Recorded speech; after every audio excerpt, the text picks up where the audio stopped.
It is very snowy here across the high terrain, as even the lower elevations, about 1,000 feet or so, were able to pick up on a few of those snow flurries as well. But very cold out towards Mount Hood, where we currently sit at about 24 degrees in the snow. It's likely going to continue not only for today, but into Tuesday and Wednesday. So for all those skiers and snowboarders alike out there, you got some good ski conditions here for the next several days. As the cloud coverage still encompasses much of the Pacific Northwest. The blue, that's the snow over the high terrain of the Cascades, just the same for the Coast Range, as the green is the indication of the light rain showers that continue to race their way up and down the I-5 corridor. As we go ahead, zoom into the Portland metro area, seeing just a few light rain showers along Interstate 205, Lake Oswego, Gresham also getting in on a few of the light raindrops, and that will be the case for the remainder of this afternoon, with a few of those raindrops gathering up on our KOIN Tower camera here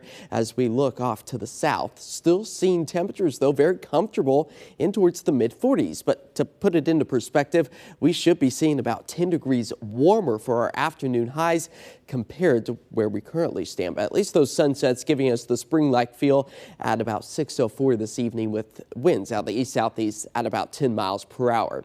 Now, the culprit for all of the wet weather is this low-pressure system that remains just offshore. With its counterclockwise flow, it helps the flow of moisture find its way back in western Oregon and Washington. As you go above about 1,000 feet, that's where those snow potentials still remain. But we just can't seem to shake these below average temperatures. That's all due to a trough of a cold pool of air sitting over much of the western half of the country. So it's not just Oregon or Washington, but even into California, Nevada, and even Arizona seeing below average temperatures as of late. But things get a little bit more interesting, specifically for our friends down in California as we move towards the end of the week. And western Oregon will be impacted with this ever so slightly, as an atmospheric river, the highway of moisture from the state of Hawaii into the west coast, starts to pick up on Friday. Now, California is in the bullseye, but we'll be getting clipped with it ever so slightly, so that will keep our rain and snow potential. But boy, our friends in California have really been hit hard with the Sierra Nevadas,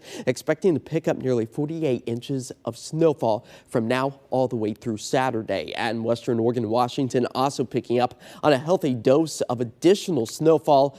That's great for those skiers and snowboarders, and in turn our drought situation. So let's time it out for you. Expecting to see those temperatures later this afternoon and evening continue to sit into the 40s as we move through the evening commute. You might pick up on just a few stray raindrops, but no snow potential until we move into the overnight hours early tomorrow morning. Again, everything above about 1,000 feet could see a snow flurry or two, but thankfully those southerly winds keep our temperatures at bay as we warm back up into the mid-40s for tomorrow evening. Wednesday morning, a little bit more snow starts to pop up on our simulated forecast here.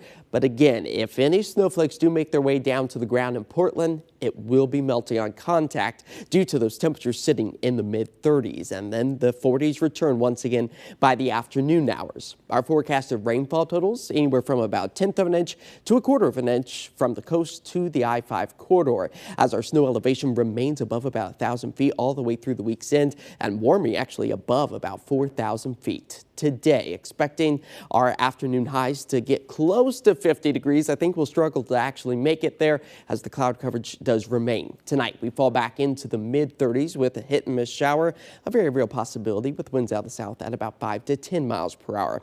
7-day forecast. Those mixed showers are a possibility up in elevation, at least through Wednesday. Then those winds start to kick up Thursday, Friday. We could potentially see wind gusts nearing about 20 to 25 miles per hour. And then we see the wet weather continue well into the weekend. But one thing to put on your calendar, Saturday night into Sunday, we do spring forward 1 hour. So we get an extra hour of daylight in the evening, but we do lose that hour of sleep that day. So a plan accordingly. That's great. Every morning I wake up and I check my email and see these school closures or the late, and you said we're 10 degrees cooler than we should be, which is no fun. I know. We're ready for spring. Let's break this. All right, we'll be right back.